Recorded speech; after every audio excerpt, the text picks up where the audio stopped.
Chael just went for a run. Listened to some second-rate MMA show, DC and somebody. They're going on saying when DC wins, he's going to walk away. I want to know from your thoughts.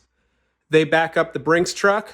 Does DC stay and fight Jon Jones for the heavyweight title? That's funny. DC and some other guy. I like condescending. Very good work by you. Okay, let's look at this. Look. No. In short, no. DC really is going to be done. And I got to tell you, in all fairness, they backed the Brink truck up a few times for Daniel. Daniel's handled in that department. As far as the fight for Jon Jones, which is the second part to your question, look, just over a year ago, 15 months ago, that was the biggest fight you could make in the industry. I would even say that DC versus Jon Jones, particularly at heavyweight, part 3 at heavyweight, was a bigger fight than Conor versus Khabib. I could be right on that. I could be wrong. But that's how big that match was. That match is gone. DC's going to fight Stipe, and win, lose, or draw, he's going to live with the result, and he's going to ride into the sunset. And as far as Jon Jones goes, I think that he's only got one match, which is Dominic Reyes. I think that's been a miscalculation throughout Jon's career. Jon is always focused on being very good. He succeeded. He succeeded on what he focused on. What he missed was a management of his career. I believe that Jon believes that a management of your career is give me the paperwork and sign a bout sheet and then get me a plane ticket and I'll show up for whoever I'm supposed to fight. I think that's what he thinks. He has not studied the industry or the business. Having an opponent is very important. You have to understand this is a job.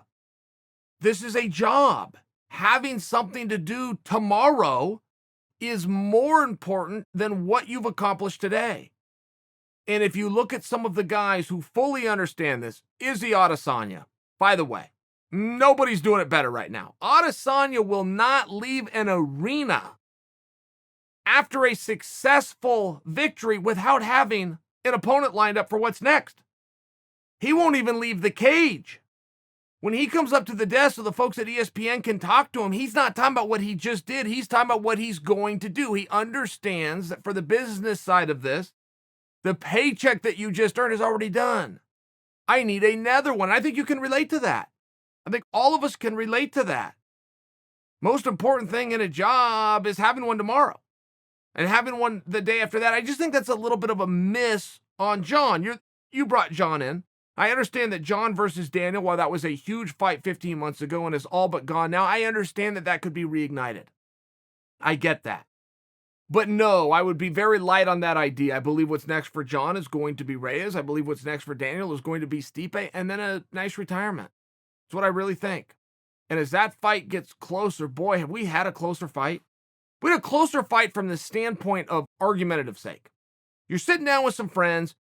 Your job when you give your prediction for whatever athlete you're going to pick is to lay out a historical reason. Well, historically speaking, here's what Stipe's problems are, and here's what Daniel's strengths are. That's generally how these conversations would go, and that's how they're fun, and that's what keeps everybody engaged. When you have two guys who have already done this twice and got vastly different results, I mean stoppages, not weird or a judge or I disagree or human error or controversy, vastly different results where they decided it on their own within the unified rules. Makes it very hard to point back over history. And you kind of come away with a real simple argument of, well, if Daniel goes out and takes him down like he did in that first round, you could defer to that, but there was a reason Daniel didn't take him down in rounds 2, 3, and 4. Or at all in their first contest. And it wasn't because that wasn't his game plan. It's because he didn't see the openings. Stipe moves in a very effective manner. Stipe keeps his hands up. You're coming in on Stipe, there's not a lot of openings. He'll lift that knee. He's good with the uppercut. He'll go for takedowns of his own. I only suggest that for you because the adverse would also be true, which is Daniel doesn't necessarily have to take him down.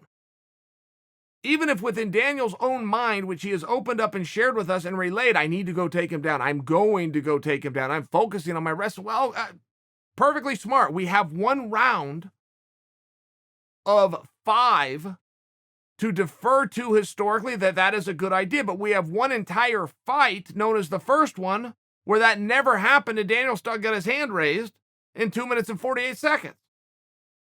So there's a number of ways these guys can go. And speaking of that, I think people do forget in that first fight, Stipe had 2 takedowns.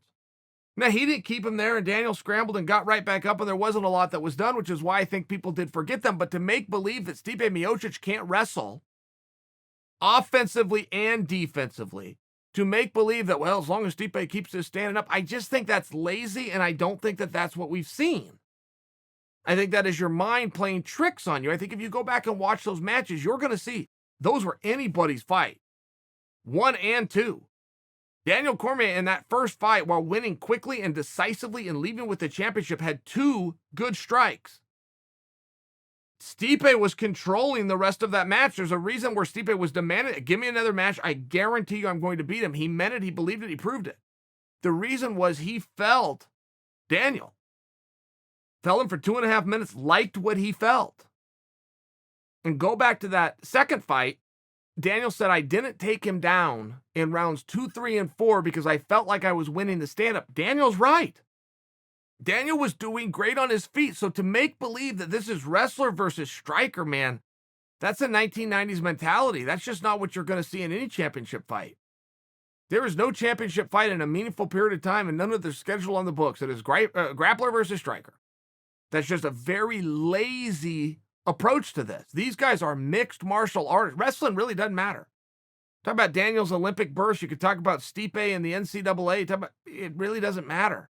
Talk about Stipe's a great Western boxer that's even got the attention of Tyson Fury. Daniel Cormier will go out and put hands on you. These guys are complete fights, a whole new sport. And to bring up what they did as kids, these are grown men. These are adults. That was half of their life ago. Daniel Cormier, by example, is 40 years old. Half of his life ago, at 20 years old, is when he was in the NCAA. New sport, new athletes, new fight. I'm not ready to give you a prediction yet. I don't know that you're ready to give me one. This changes. It jumps around. It's a very interesting match, and I do think that the mindset of Daniel Cormier is very relevant to bring in. Do we put too much focus into an athlete's mindset? Yes, absolutely we do. But when you're splitting hairs, it becomes relevant. Is Daniel going to have more or less motivation? If you were to look back at the guys of yesteryear, the guys that were 1 foot in and 1 foot out did not do well.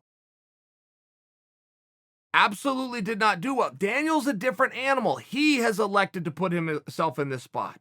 And we're talking about his mindset. So he is elected to tell the world, one and done. One more and goodbye. He is elected to build the fight around that, to build his training, to build his motivation. I will tell you on a personal level, I have talked to Daniel twice during this training camp. Both calls were on FaceTime, and both times he was on an Aerodyne bike grinding it out in his garage for no damn reason at all. What are the chances of that? 2 random FaceTime calls, he answers both of them, and he's in the garage getting a workout in. I mean, yes, he's taking it serious. I think he's in a good place, motivationally speaking. Then you have the subconscious. This fight's getting closer. The anticipation is building as far as DC versus Jon Jones at heavyweight. Love the match. I'm pointing out for you that is not as big of a match today as it was 15 months ago. My message to you is not that I don't love the match. Yes, I want to see those guys again. No, not going to happen.